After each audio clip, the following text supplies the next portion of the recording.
make sure I'm giving you a full picture here, Trucking with GT Smoke.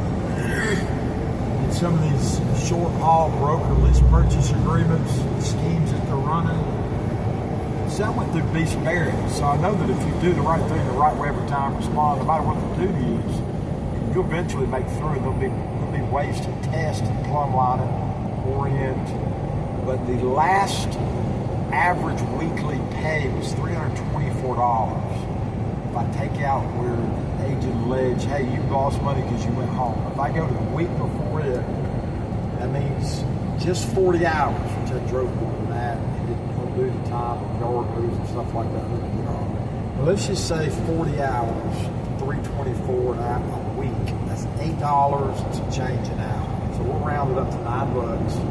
Some guy thought he was being a smart aleck, posted making $9 an hour driving a truck online. I thought he was being smart. But now looking back, yeah, it's exact numbers. I have a spreadsheet, 8, 15, some change. If you just do it that rough way, which is properly. Consider that 3 times I have an agreement for 50 gallons a day of fuel conditioning. At 50 gallons, you get a $17 shower.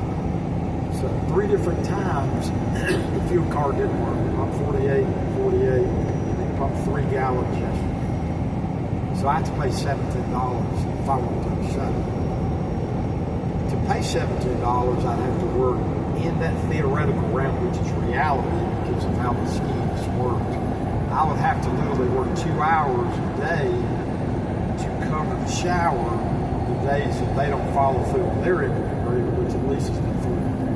That's $51 to pay in showers. So that's why it doesn't work.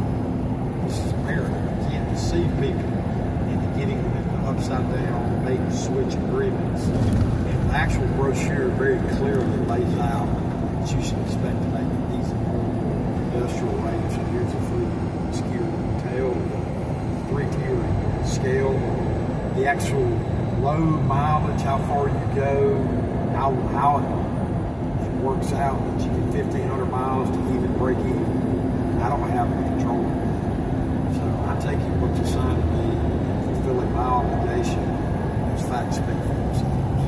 So those are breaches, truck itself, 3 times the fuel card did not work, I had to pay for a shower. 4 defective trailers. You didn't mention the other one. It may have been a defect because they changed out the plug on this truck. The last time I went in, they didn't fix the interlock, they didn't fix the adaptive speed control or the steering, which is just that happened just fine, whatever. But they replaced, swapped out as if that was necessary. To me, that is a pretextual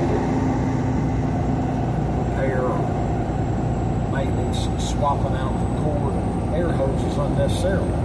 So I think when they pulled those out, just logically broke off one of those 7 pins the plug goes in, the cord goes into. Because the last load where the trailer lights totally didn't work because that coupling piece hadn't been replaced. So either way, I've done my job, I'm gonna keep doing my job. As far as I may, those are reality on something bad. I want to make sure my first year in trucking ends well. I'm grateful for City of Alabama, grateful for the mileage that I've gotten here. At the same time, I hope other people are not treated like that. So probably got chosen to come in the route. I've thought I'd be making about the same. If they assign enough loads,